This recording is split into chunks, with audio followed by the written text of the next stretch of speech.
So in the last video, we saw how you can create major scales by starting on different notes, maintaining the step, half step, step, half step sort of thing. Actually, it's step, step, half step, step, step, step, half step. That's the order of those gaps in between your major scales. So if I go D major,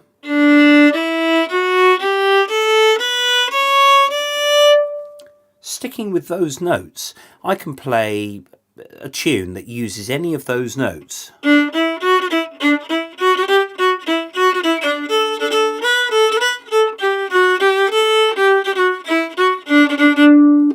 Notice that I'm playing in a sort of swing style, but you can play something that sounds a little bit more sort of classical, a bit more.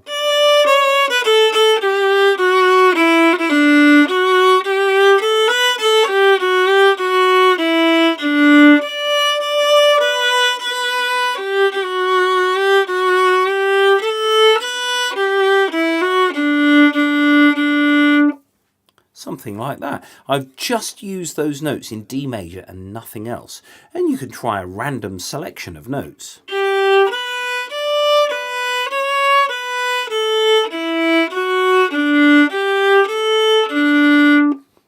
It's worth, when you're improvising, to try and avoid playing scales all the time, you know. Because it just starts to become a bit predictable. So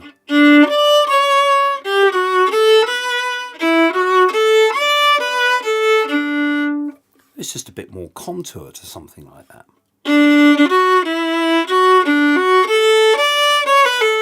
It's fine to use scalic passages, but it's just all the time it just starts to become a little bit predictable. So now D major has this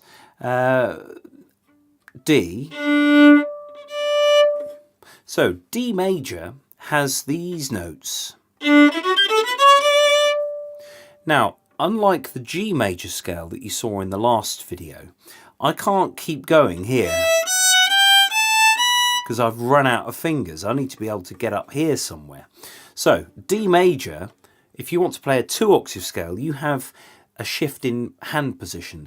Everything that I've showed you so far has been in what's called first position, which is the 0, 1, 2, 3 sort of finger position. So if I was to go and then put my first finger where my second one was, that's called second position. And then if I go one more, it's third position.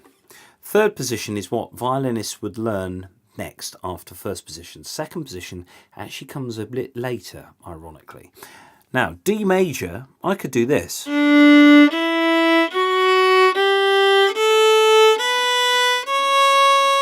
Now, instead of putting my third finger there, I put my first finger there instead. But you have to make sure that you practice that shift so that it always works in the same way.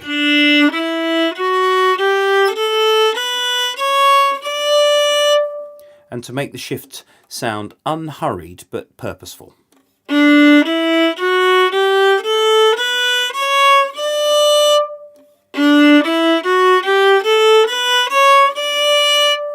Now when you've got to that position,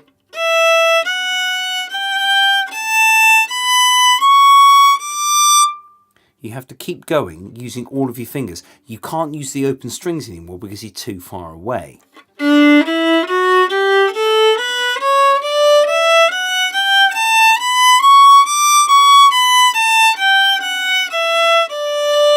When you get there, you have to shift back to your original position. So you're going essentially back the way you came.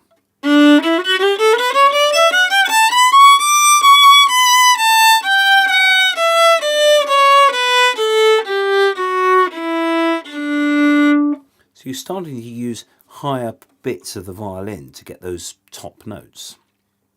You can do that on any scale. If you want, sometimes you want G major 3 octaves, you have the shift in 2 places. And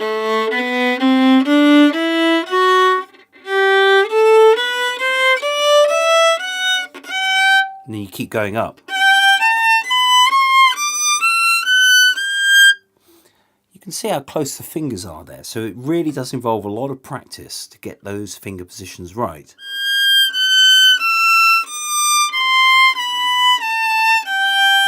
And then from there you're going to...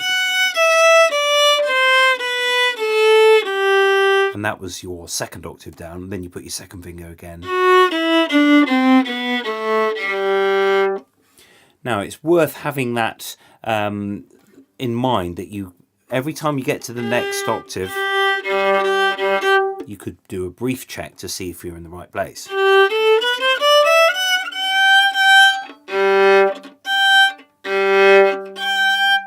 There we go. Worth checking that.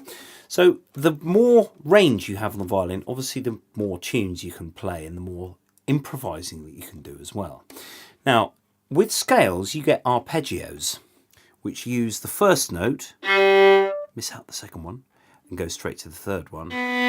Miss out the fourth note of the scale and go straight to the fifth one. And then you complete it by going to your eighth one, or the first one again. It's what you hear in the airport when there's an announcement. It's always a major arpeggio. Flight now leaving, etc. So, the trouble with this comes with the shifts in arpeggios, because you haven't got those notes beforehand to work out where your shift is going to be. So you have to go... You just get used to the amount of movement you need to get the next octave. So... a few of those were a bit out of tune. Just need to practice more.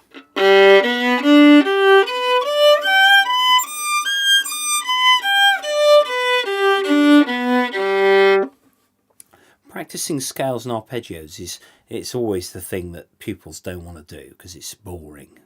But it really does give you a proper sort of geographical knowledge of your instrument, especially strings, where you've got tiny little movements to generate all those potentially wrong notes. So there we go. That is the third part of the violin, the human voice synthesizer. Now, in the fourth part, I'm going to show you roughly how you would start about getting vibrato. This is quite tricky, but I'm going to give it a go and see what you make of it. There are quite a few other videos and other ways of describing this, but I will give you my take next.